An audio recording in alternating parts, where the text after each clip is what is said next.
So it's an interesting story. It's a long story, so I'll try to kind of hit, the tops here in the strategic view of what happened. But I left 2 years of academics, training to be a strategist, and got assigned to an organization called the Defense Threat Reduction Agency in Washington, D.C. DTRA? And DTRA. Mm-hmm. And when I arrived there, I had just had my second child. And what year is this? Sorry. This is 2012. Got it. The end of 2012. So I started there about November of 2012. My son was born in September.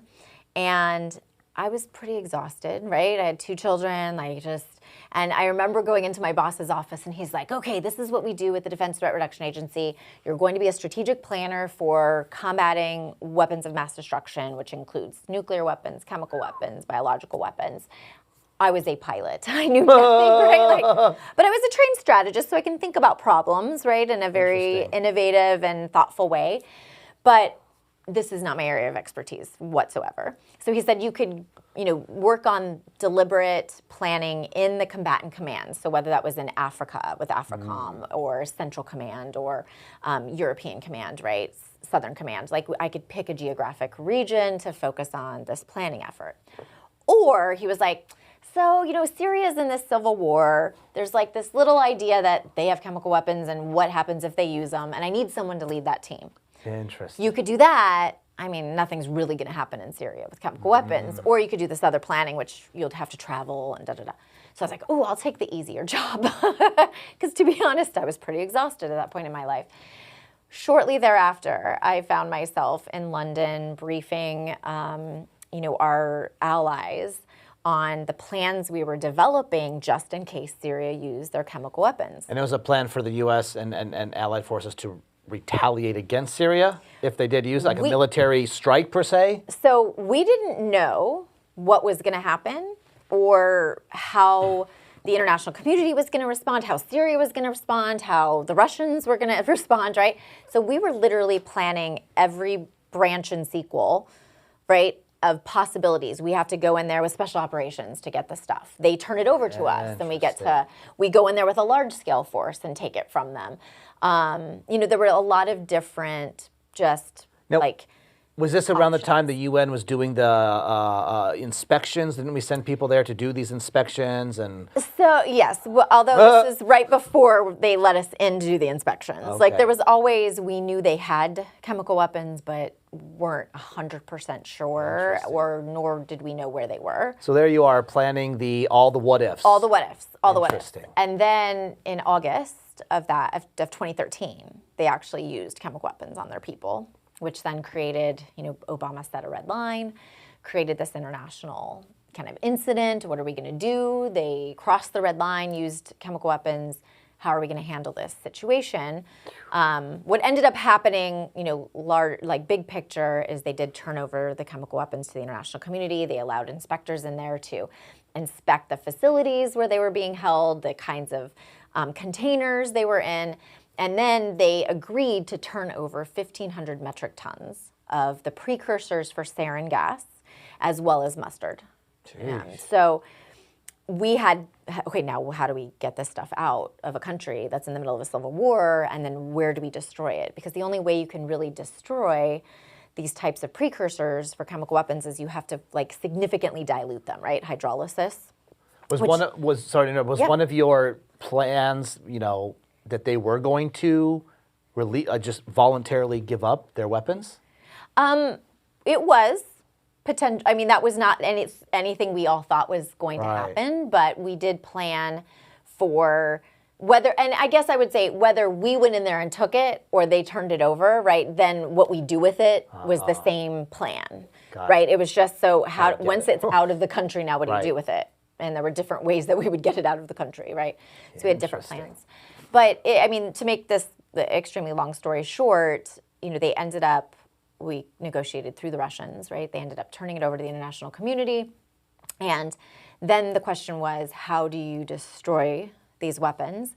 And part of our planning was to come up with very innovative and creative ideas, one of which was to put the chemical weapons and these machines that the the Edgewood ChemBio folks that really are the experts in destroying chemical weapons. They've been doing our own stockpile from World War II for many, many years.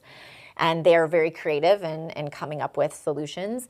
They had built a portable device that could hydrolyze these chemicals. And this is in response to this emerging need we had with this crisis in Syria. So we were part of that planning process. But we had these field deployable hydrolysis systems that we thought, what if we put them on a boat or a ship? Hydrolysis means just Diluting. dilute it, got it. And then you have, so say you have, and I'm just using round numbers here, these aren't exact numbers, but if you have 1 metric ton of a chemical precursor, you hydrolyze it with, say, 100 metric tons of water, and then you create an effluent that's very diluted, and now you have to burn that to actually destroy it. So it's a complicated process, right, to kind of figure out. And so I led this Syria planning team, which the core of it was a group of 4 women, myself included. And we were kind of the hub of this entire mission, of the planning. And then the idea of putting, these chemicals and these systems on a ship and destroying them in the middle of the ocean was the plan we developed. That's crazy. Which was very much not, I don't know what the right word is, but people disliked this idea because they'd never done it before. And because we knew, I knew nothing about chemical weapons. I knew nothing really, I didn't have any bias in this world. So to me, it was just about thinking, coming up with a thoughtful solution to a very challenging and difficult problem.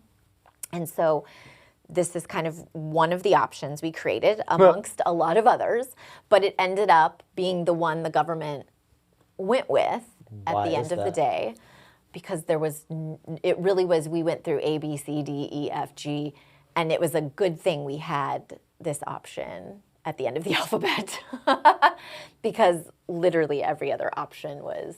It's not viable, it just didn't... For different reasons, whether it was politics, whether it was international community, whether it was, our capabilities, whether it was, the willingness of the Syrians and Russians, to assist. There were, so it was kind of, and I found myself in The Hague for the better part of 4 months, directly planning with the Syrians and Russians, developing the plan, putting it together, going through the barriers and the challenges, and working with the international community. Did you say thankfully there was no need for a large-scale force there? That it was relatively peaceful? Yes. I thought it was a great example of, international institutionalism, right? Like using the institute, like the OPCW is the Organization for the Prohibition of Chemical Weapons. So they, as well as the UN, the United Nations, combined a joint mission, which I was the U.S. representative to the joint mission. Wow, that's so cool. And so it was a very internationally flavored, and a lot of nations participated in the end, and contributed to accomplishing the end goal, which was really to remove some very bad stuff from some very bad people at the time. So. It's stories to tell the grandkids.